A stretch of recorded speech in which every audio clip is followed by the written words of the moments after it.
नमस्कार, राज्यसभा टीवी में आपका स्वागत है। मैं हूं अखिलेश सुमन और आप देख रहे हैं हमारा खास कार्यक्रम स्पेशल रिपोर्ट। स्पेशल रिपोर्ट के इस अंक में हम आपको दिखाने जा रहे हैं भारत अमेरिका संबंधों की कहानी।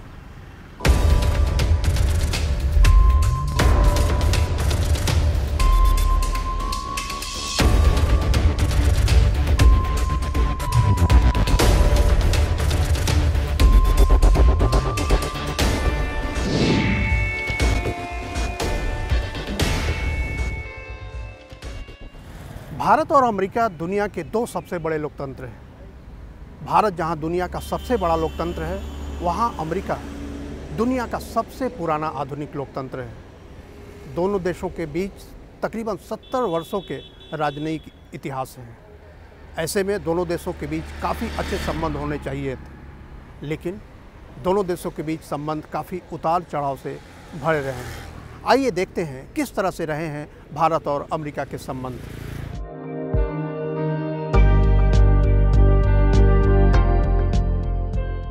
भारत और अमेरिका ऐसे दो राष्ट्र हैं जिन्होंने अपने संबंधों में काफी उतार चढ़ाव देखे हैं। शीत युद्ध के दौरान जब दुनिया अमेरिका और सोवियत संघ के रूप में दो गुटों में बंट गई थी, तब भारत का झुकाव अपनी समाजवादी विचारधारा के चलते सोवियत संघ की तरफ दिखाई दिया। US-India relations go back to World War II. At that time, India became a very important base of operations of the allies of the United States to rush supplies to China against the Japanese. And the Stilwell line was opened at that time, and the Americans exerted a great deal of influence on the British to grant India independence after the war ended. वहीं 90 के दशक में जब भारत एक उभरती अर्थव्यवस्था के रूप में तेजी से विकसित हो रहा था, तब अमेरिका को शायद ये उतना रास नहीं आ रहा था।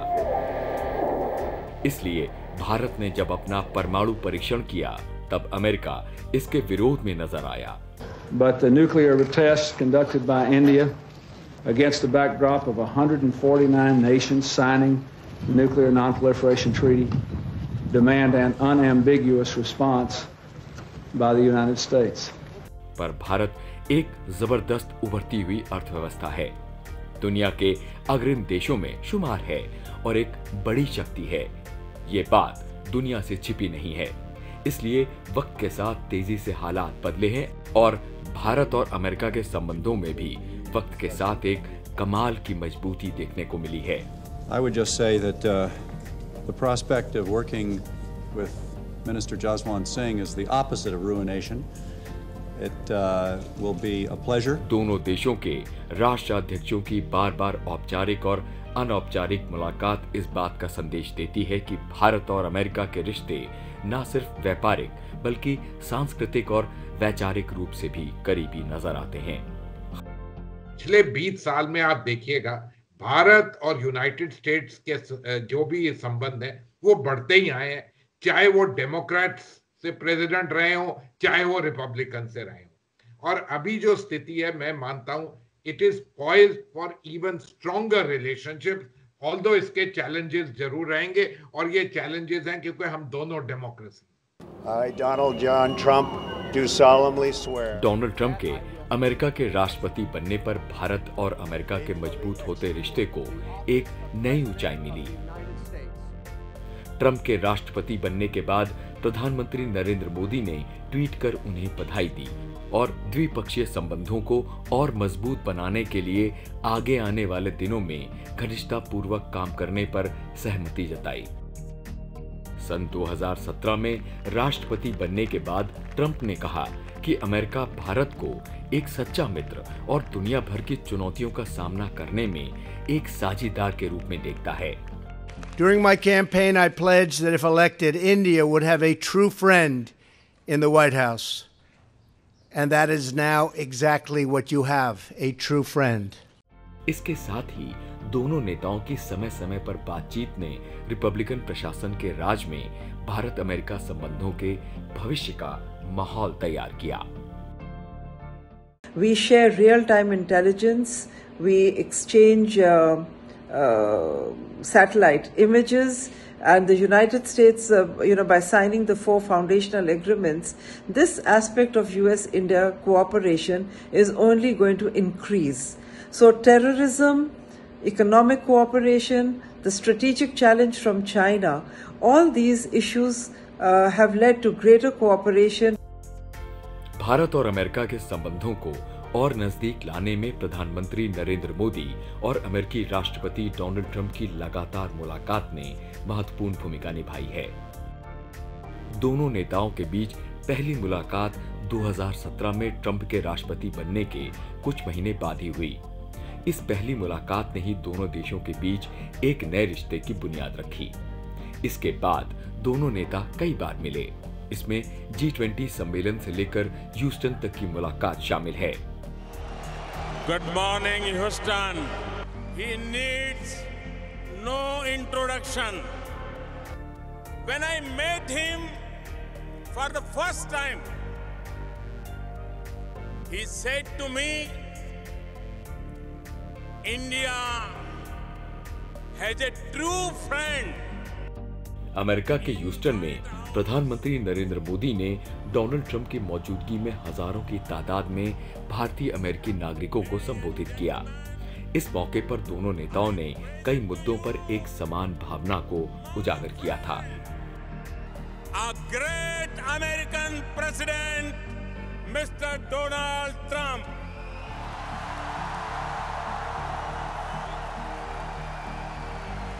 इसमें आतंकवाद, व्यापार, रक्षा आदि मुद्दे शामिल थे।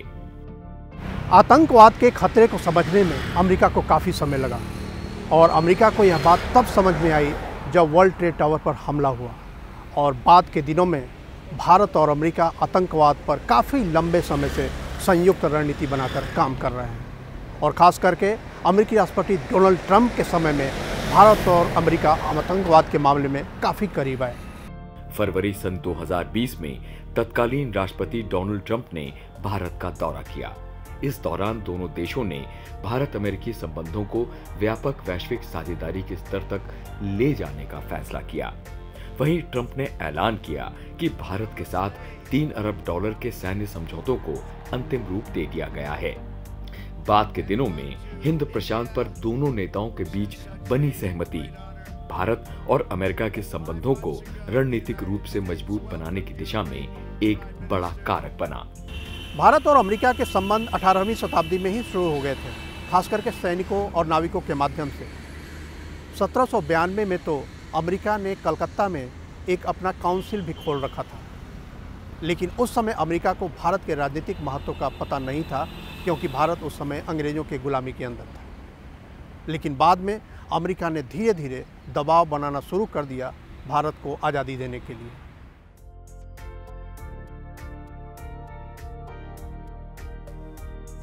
अमेरिका के ज़हन में भारत काफी पहले से था। ऐसे तो भारत और अमेरिका के बीच अंतर्राष्ट्रीय संबंधों की शुरुआत अमेरिकी राष्ट्रपति हेनरी ट्रूमन के समय 1949 में हुई थी, लेकिन भारत की आजादी की लड़ाई के दौरान ही अमेरिका ने ब्रिटेन पर उपनिवेशवाद खत्म करने पर दबाव बनाया था। भारत की इंडिपेंडेंस में, खासकर near the time second world war के बाद, इसमें कोई शक की बात नहीं है कि अमेरिका ने भी ब्रिटेन को कहा कि अब आप कॉलोनीज को छोड़ दीजिएगा। देखिएगा, अगर अमेरिका की हमारी तरफ थोड़ी सी सहानुभूति नहीं होती तो चांसेस के हमें सैन फ्रांसिस्को और बाकी 2 UN कॉन्फ्रेंस में इनवाइट मिलता तो बहुत कम है। लेकिन आजादी के बाद लंबे वक्त तक भारत और अमेरिका के संबंधों में वैसी गर्मजोशी नहीं दिखी। दोनों देशों के अपने अपने रणनीतिक नक्शे थे। उस समय नेहरू और अमेरिका के वैश्विक दृष्टिकोण में काफी फर्क था। अमेरिका तेल की अर्थव्यवस्था और मध्य पूर्व एशिया में पकड़ बनाने के लिए पाकिस्तान के करीब जाना चाह रहा था। वहीं नए राष्ट्र के रूप में भारत उपनिवेशवाद से बाहर निकले देशों के साथ मिलकर गुटनिरपेक्ष नीति पर चलकर आत्मनिर्भर विकास की बुनियाद बनाने का पक्षधर था। शीत युद्ध के कारण 1946 से लेकर 1989 तक पूरी दुनिया 2 गुटों में बटी रही। हालांकि भारत गुटनिरपेक्ष की नीति पर चलकर आगे बढ़ता रहा। भारत की आजादी में उनका अच्छा हाथ था, बहुत था, लेकिन उसके बाद उनके लिए जियोपॉलिटिक्स बहुत इंपॉर्टेंट हो गया, रशिया के साथ जियोपॉलिटिक्स इंपॉर्टेंट हो गया, ब्रिटेन अपना जियोपॉलिटिक्स कर रहा था, और इस पर्टिकुलर संदर्भ में हमारी सिचुएशन कुछ जरा प्रॉब्लमैटिक हो गई और बहुत सालों के लिए ये रही। 1971 में भारत और पाकिस्तान के बीच युद्ध के दौरान अमेरिका गलतफहमी का शिकार रहा। अमेरिका की ओर से भारत पर दबाव बनाने की भी कोशिश हुई, लेकिन भारत पर इनका कोई असर नहीं हुआ। आप बात कर रहे हैं करीब 1971 के संदर्भ में, उसमें आप अमेरिका की ही अपनी पृष्ठभूमि लीजिएगा। वो लोग जो थे, for a variety of geopolitical reasons, उन्होंने पाकिस्तान को सपोर्ट किया। अब जो बांग्लादेश में, जो आज कंट्री बांग्लादेश है, उस समय ईस्ट पाकिस्तान है, जो हो रहा था नरसंहार, क्या ये अमेरिका के लीडरशिप को पता नहीं था?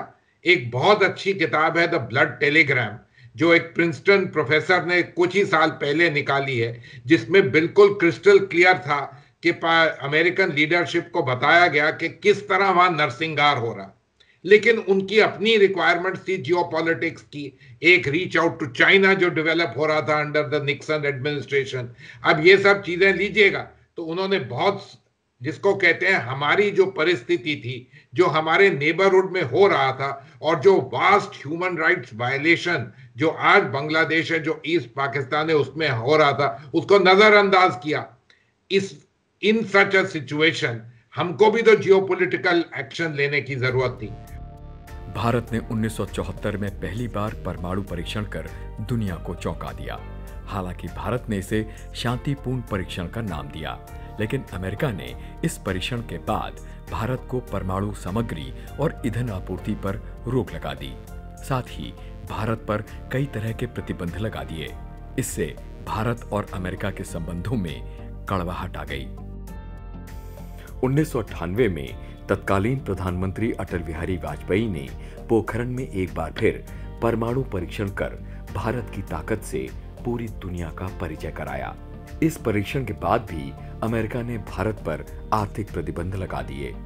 इसके बाद कुछ समय दोनों देशों के बीच तनातनी रही। I think it is important that I make a comment about the nuclear tests by India. I believe they were unjustified. They clearly create a dangerous new instability in their region. And as a result, in accordance with United States law, I have decided to impose economic sanctions against India. I have long supported deepening the relations between the United States and India. This is a deeply disappointing thing for me personally. India जो है 16-17% of the world population, we have to be self-reliant in our defense and in our security. हमारे बिल्कुल पास में चीन nuclear power बन गया था, और चीन के साथ हमारा कॉन्टेस्टेशन तो था पुराना, ये कोई नई बात तो थी नहीं। हमको पता था कि पाकिस्तान भी डेवलप कर रहा है न्यूक्लियर टेक्नोलॉजी। सो जब हमारी एबिलिटीज हुई, हमने जरूर टेस्ट किया और हमने डिक्लेयर भी किया कि हम न्यूक्लियर वेपन स्टेट हो गए। सोवियत संघ के विखंडन के बाद भारत अमेरिका रिश्तों को नए तरीके से पुनर्स्थापित करने के लिए प्रधानमंत्री अटल बिहारी वाजपेयी के कार्यकाल में जसवंत टैलबॉट वार्ता हुई थी, जिसमें भारत अमेरिका संबंधों से जुड़े सभी आयामों पर विस्तार से चर्चा हुई, और यही वार्ता भविष्य में द्विपक्षीय संबंधों को बेहतर बनाने का आधार बना। मार्च सन 2000 में बिल क्लिंटन 22 बरस के अंतराल के बाद भारत आने वाले पहले अमेरिकी डेमोक्रेट राष्ट्रपति थे, और उन्होंने एक ऐसी प्रक्रिया शुरू की जिसे बाद में अटल बिहारी वाजपेयी ने स्वाभाविक साझेदारी करार दिया था।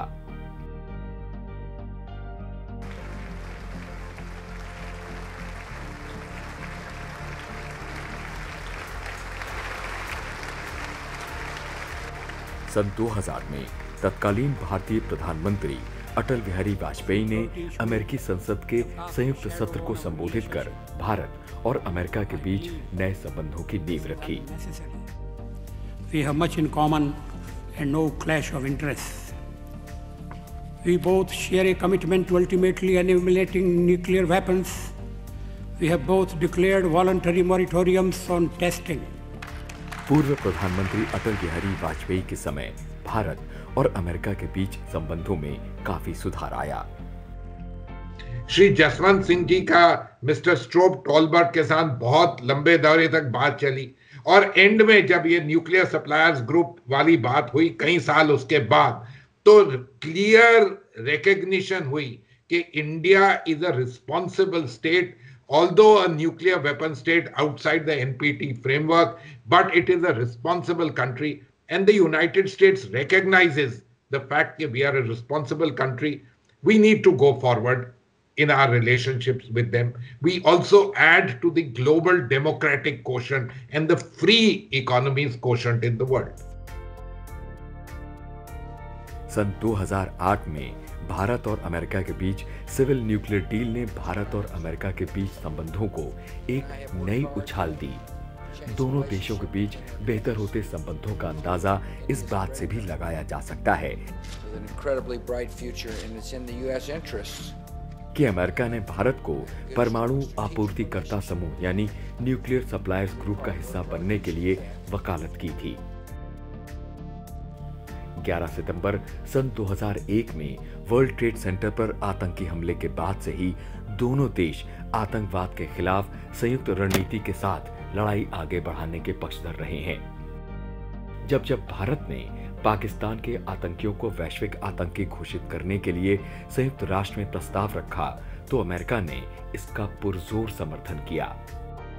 भारत में हुए आतंकी हमले, खासतौर से पुंछ और पुलवामा में हुए आतंकी हमले को लेकर अमेरिका ने पाकिस्तान को आड़े हाथों लिया था।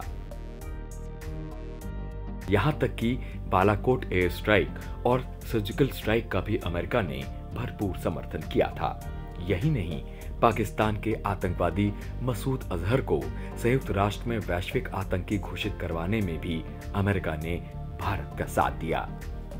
Global war on terror and intelligence sharing between the two countries gained momentum, and that is how I think there became a greater sympathy and empathy and convergence of interest between India and the United States. And terror cooperation has become one of the main staying points of US-India relations today. Bharat America की आर्थिक नीतियों में एक दूसरे को प्राथमिकता दी जा रही है। वहीं मजबूत होते सैन्य संबंध एक दूसरे पर विश्वास को और प्रगाढ़ करते दिखाई दे रहे हैं। संयुक्त राज्य अमेरिका और भारत ने व्यापार, निवेश और कनेक्टिविटी के माध्यम से वैश्विक सुरक्षा, स्थिरता और आर्थिक समृद्धि को बढ़ावा देने में हमेशा रुचि साझा की है। भारत और अमेरिका के बीच आर्थिक संबंध भी हर बरस और मजबूत हुए हैं। संयुक्त राज्य अमेरिका एक विस्तारित व्यापार संबंध चाहता है जो पारस्परिक और निष्पक्ष हो। अमेरिका भारत का सबसे बड़ा व्यापारिक भागीदार बना हुआ है। वाणिज्य मंत्रालय के आंकड़ों के मुताबिक सन 2019-20 में अमेरिका और भारत के बीच 88.75 अरब डॉलर का द्विपक्षीय व्यापार हुआ। इससे पिछले वर्ष सन 2018-19 में ये 87.96 अरब डॉलर रहा था। अमेरिका भारत की ऊर्जा सुरक्षा में भी बड़ा साझेदार बनना चाहता है। भारत और अमेरिका के बीच पहला 2+2 डायलॉग सन 2018 में आयोजित किया गया। इसके बाद हर बरस आयोजित होने वाले इस संवाद से दोनों देशों के बीच साझेदारी बढ़ाने में और मदद मिल रही है। पीपल टू पीपल डिप्लोमेसी के जरिए भी रिश्ते लगातार मजबूत हो रहे हैं। भारत और अमेरिका की जनता के बीच संबंध भी काफी पुराने रहे हैं। 19वीं शताब्दी के अंत में स्वामी विवेकानंद अमेरिका गए थे और शिकागो में दिए गए उनके भाषण से पूरा अमेरिका प्रभावित हुआ था। बाद में 20वीं शताब्दी में 1905 में लाला लाजपत ने जाकर अमेरिकियों से भारत के स्वतंत्रता आंदोलन में सहयोग की अपील की थी और फिर 20वीं शताब्दी की शुरुआत में कैथरीन मेयो ने एक किताब लिखी थी, मदर इंडिया, जिन्होंने भारत के सामाजिक संरचना के बारे में काफ़ी कुछ लिखा था। भारतीय पेशेवरों ने अमेरिका के विकास गाथा में महत्वपूर्ण भूमिका निभाई है। भारतीय प्रवासियों ने अमेरिका में उस मकाम को हासिल किया जिसकी बदौलत अमेरिका की अर्थव्यवस्था को भी लाभ हो रहा है। अमेरिका में मौजूद हर 6 प्रवासी में एक भारतीय है। अमेरिका में बड़ी संख्या में भारतीय आईटी सेक्टर से जुड़े हैं। अमेरिका में भारतीय मूल के लोगों की आबादी साल 2010 से साल 2017 के बीच 7 वर्षों में 38% तक बढ़ गई है। अमेरिका में 27 लाख से ज्यादा भारतीय रहते हैं। The United States has been a preferred destination amongst educated Indians, especially our IIT graduates who started going there to the United States looking for higher education, seeking better avenues of research, training, employment, and right since the 1960s, our technical graduates had limited opportunities in the country and they migrated to the United States in large numbers. Even the Americans came to India in large numbers, and especially, in the 1960s, we had the hippie movement, and Americans who wanted to escape the ravages of the Vietnam War, they would come to India in search of peace and tranquility, and they thronged to centers like Varanasi, Haridwar and Rishikesh. अमेरिकी राष्ट्रपति के भारत दौरे से भी दोनों देशों के रिश्ते लगातार मजबूत होते रहे हैं। डोनाल्ड ट्रंप को लेकर 7 अमेरिकी राष्ट्रपति भारत आ चुके हैं। अमेरिका के राष्ट्रपति ड्वाइट डेविड आइजनहावर साल 1959 में भारत की यात्रा पर आए थे। ये किसी अमेरिकी राष्ट्रपति की पहली भारत यात्रा थी। रिचर्ड निक्सन भारत के दौरे पर आने वाले दूसरे अमेरिकी राष्ट्रपति थे। रिचर्ड निक्सन 1969 में भारत आए। निक्सन के दौरे के लगभग 9 बरस बाद 1978 में अमेरिका के तत्कालीन राष्ट्रपति जिमी कार्टर भारत आए। 22 साल के अंतराल के बाद बिल क्लिंटन साल 2000 में तत्कालीन प्रधानमंत्री अटल बिहारी वाजपेयी के कार्यकाल में भारत की यात्रा पर आए। जॉर्ज डब्ल्यू बुश ने सन 2006 में भारत का दौरा किया। इस समय भारत के प्रधानमंत्री मनमोहन सिंह थे। इसी दौरान भारत अमेरिकी परमाणु करार की रूपरेखा को अंतिम रूप दिया गया और भारत के सामने कई नए रास्ते खुले। अमेरिका के राष्ट्रपति रहे बराक ओबामा ने 2 बार भारत की यात्रा की। पहली बार वो सन 2010 में प्रधानमंत्री मनमोहन सिंह के कार्यकाल में भारत आए थे। दूसरी बार सन 2015 में प्रधानमंत्री नरेंद्र मोदी के बुलावे पर बराक ओबामा गणतंत्र दिवस समारोह में मुख्य अतिथि के रूप में शामिल हुए थे। वहीं डोनाल्ड ट्रंप ने फरवरी 2020 में भारत का दौरा किया था।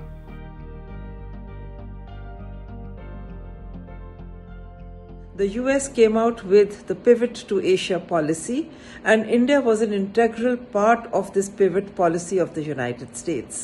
This concept continued to gain traction in the United States and even in India, and what we found during Donald Trump's administration was that Asia Pacific was renamed as the Indo-Pacific, the Quad mechanism was firmly established, and regular meetings were held, and we had the first quadrilateral maritime exercise between the 4 Quad partners. हालांकि व्यापार के मामले में दोनों देशों के बीच अभी तक पूरी सहमति नहीं बनी है, लेकिन विशेषज्ञों का मानना है कि ये एक ऐसा मामला है जो 2 देशों के बीच बना रहता है। जो चीजें वो हमारे यहाँ एक्सपोर्ट करना चाहते हैं, ये कई चीजें ऐसी हैं कि यही है हमारी अपनी कोर कॉम्पिटेंस की। हमने कई चीजों में ट्रेड में उनके साथ डील्स किए। आपको याद है हार्ली डेविडसन जो अभी हाल ही में उन्होंने बंद कर दिया अंडर द कोविड सिचुएशन, हमने उसके समय अपने मैंगोज की ट्रेड की। तो ये ट्रेड जो है ये एक किस्म का कंपटीशन होता है। थोड़ा सा दोनों साइड देखते हैं कि हमको कितना फायदा हो रहा है, नहीं हो रहा। मेरा अपना मानना है कि हमें इसके बारे में अगर हम थोड़ा सा ज्यादा लिबरल हों तो हमारा भी इसमें फायदा होगा, क्योंकि इंडिया जो है अब टेक्नोलॉजी में, डिजिटल में बहुत आगे जाने की कोशिश कर रहा है और इसमें अमेरिका और अमेरिकन कंपनियों के साथ काम करके हमें आगे जाने की ज्यादा चांसेस मिलेंगे। लेकिन पिछले कुछ वर्षों में भारत और अमेरिका के बीच रणनीतिक और रक्षा क्षेत्र में सहयोग में काफी वृद्धि हुई है। दोनों देशों ने बेका, लेमोवा, कॉमकासा नामक समझौते पर हस्ताक्षर किए थे। इसके बाद भारतीय सेनाओं को अमेरिका से मिलिट्री ग्रेड संचार उपकरण प्राप्त करने का रास्ता साफ हुआ। वहीं डिफेंस ट्रेड में भारत और अमेरिका अहम साझेदार के तौर पर काम कर रहे हैं। जुलाई सन 2018 में अमेरिका ने भारत को STA-1 यानी स्ट्रैटेजिक ट्रेड ऑथराइजेशन 1 देश का स्टेटस प्रदान करने की घोषणा की थी। दक्षिण एशिया में भारत पहला ऐसा देश है जिसे अमेरिका ने स्ट्रेटेजिक ट्रेड ऑथराइजेशन 1 का दर्जा दिया है। रक्षा संबंधों के मामले में इसे बहुत ही महत्वपूर्ण माना जाता है और अमेरिका ने अभी तक यह दर्जा जापान, ऑस्ट्रेलिया और दक्षिण कोरिया जैसे देशों को दिया है। और जब रक्षा संबंधों में विश्वास बनता है तो सभी क्षेत्रों में विश्वास बनने का रास्ता खुल जाता है। और इसीलिए आशा की जाती है कि आगे आने वाले दिनों में बाइडेन के राज्य में भी अमेरिका और भारत के संबंध काफ़ी अच्छे होंगे और नई ऊंचाइयों तक पहुंचेंगे। राज्यसभा टेलीविज़न के इस खास कार्यक्रम में आज बस इतना ही। अगली रिपोर्ट के साथ हम फिर मिलेंगे, तब तक के लिए नमस्कार।